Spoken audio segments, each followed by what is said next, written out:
కస్తూరి arts Ravikumar జీవన వేదం.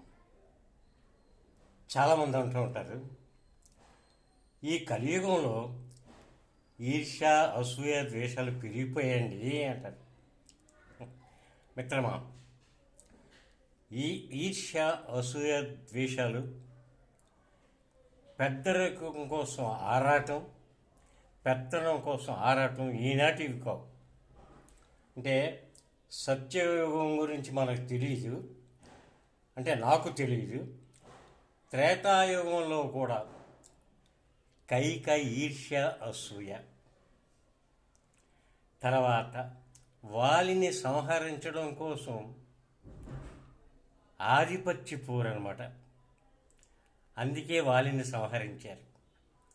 కైక ఈర్ష్య అసూయ దేశాలతో రాముడిని అడవులకు పంపించింది.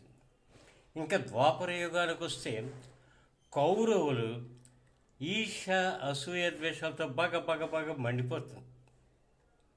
అందుకే శ్రీకృష్ణుడు అవతరించాడు. బోధపడిందా? అక్కడ కూడా ఆధిపత్య పూరే ఉంది. మరి కలియుగంలో రాదా? కలియుగం వీధికి ఒక నాయకుడు, ఆధిపత్య పోరు. ఎక్కడికి వెళ్ళినా ఆధిపత్య పోరు.